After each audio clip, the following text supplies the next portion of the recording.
খাসির মাংসের দু একটা রেসিপি তোমাদের সঙ্গে আগেই শেয়ার করেছি, তবে হাঁড়িতে খাসির মাংস মানে হান্ডি মাটন তোমাদের সঙ্গে শেয়ার করব ভেবেও করা হয়ে ওঠেনি। আগামীকাল নববর্ষ, ভাবলাম এই সুযোগেই তোমাদের সঙ্গে শেয়ার করে ফেলি।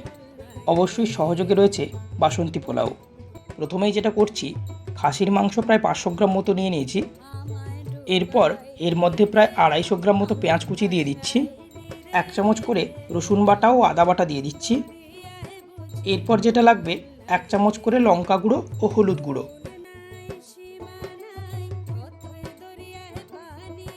পরিমাণ মতো লবণ দিয়ে দিও। এই লবণ কিন্তু আর দ্বিতীয়বার দেওয়া হবে না, তাই একটু ভেবেচিন্তেই দিও। এরপর এর মধ্যে কিছুটা সর্ষের তেল দিয়ে ভালো করে মেখে নিচ্ছি। মেখে নেওয়ার পরে প্রায় 30 থেকে 35 মিনিটের জন্য ঢাকনা দিয়ে রেখে দেব।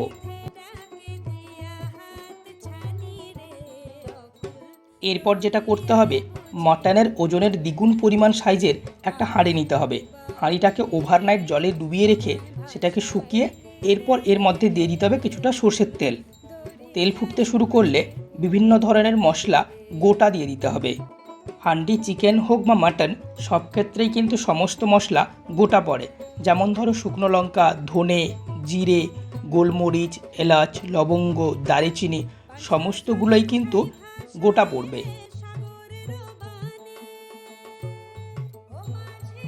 গরম তেলে এটা ভাজা হয়ে গেলে একটা সুন্দর স্মেল আসবে। এরপরে যে মাটনটা ম্যারিনেট করে রেখেছিলাম, সেই ম্যারিনেট করা মাটনটা এর মধ্যে দিয়ে দেব।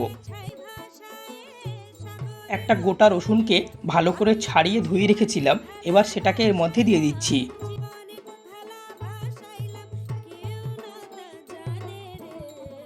যে পাত্রে মাটনটাকে ম্যারিনেট করে রেখেছিলাম, সেই পাত্রটা ধুয়ে তার 2 হাতা জল এর মধ্যে দিয়ে দিও। খুব বেশি জল দিও না, তাহলে কিন্তু রেসিপি পুরোটাই ঘেঁটে যাবে।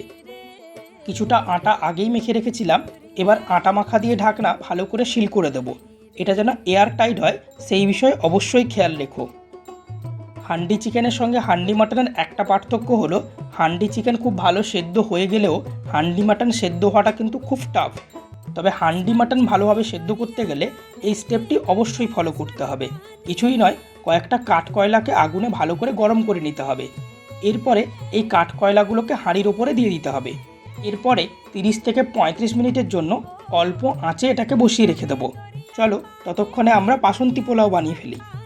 বাসন্তী পোলাও রান্না করার জন্য আমি প্রায় 150 গ্রাম মতো গোবিন্দভোগ চাল নিয়েছি। এবার চালটিকে ভালো করে জলে ধুয়ে নেব। এটা কয়েকবার করতে হবে যতক্ষণ পর্যন্ত না চাল ধোয়া জলটা পরিষ্কার হয়ে যায়। চাল ধোয়া হয়ে গেলে এর জলটা ছেঁকে নিয়ে এটাকে একটা পাত্রে ভালো করে মেলে দেব, যাতে খুব তাড়াতাড়ি শুকিয়ে যায়। চালটা শুকনো হয়ে গেলে এর মধ্যে দিয়ে দেব অল্প পরিমাণ হলুদ গুঁড়ো এবং কিছুটা ঘি। পরে এটাকে ভালো করে মেখে নেব।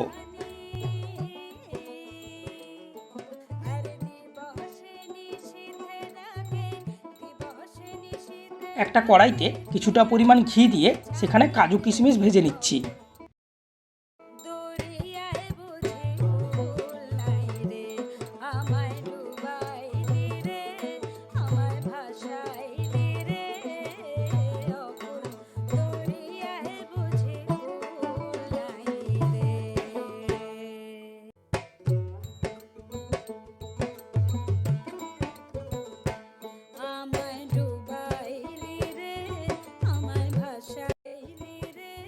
বাসন্তী পোলাওয়ের ক্ষেত্রে জলের পরিমাণটা কিন্তু খুবই ভাইটাল। জল যদি খুব বেশি হয়ে যায় তাহলে কিন্তু এটা হয়ে যাবে একটা খিচুড়ির মতো, আবার যদি কম হয়ে যায় তাহলে কিন্তু চাল আধ সেদ্ধ থেকে যাবে। তাই জলের পরিমাণ প্রায় চালের দ্বিগুণ পরিমাণ দিও।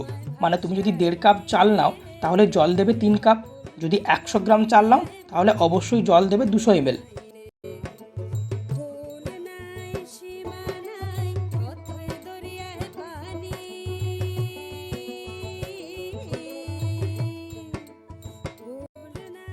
তুমি ঠিক কতটা মিষ্টি পছন্দ করো সেই ভেবেই কিন্তু মিষ্টিটা দিও। চাল যা সেদ্ধ করার সেটা আগেই করে নিও। চিনি দেওয়ার পরে চিনিটাকে শুধু মিশে যাওয়ার অপেক্ষা, তারপরে কিন্তু গ্যাস বন্ধ করে দেবো।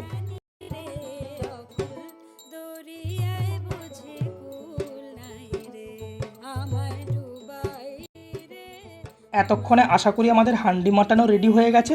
চলো খুলে দেখা যাক।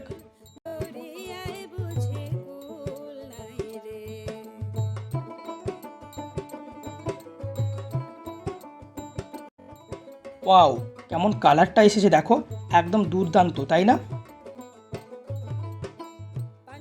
এবার শুধু এটাকে পরিবেশন করার পালা। তাহলে কি ভাবছো, আগামীকাল নববর্ষ, নববর্ষের ভোজটাকে জমিয়ে দিতে হবে নাকি হান্ডি মাটন সঙ্গে বাসন্তী পোলাও?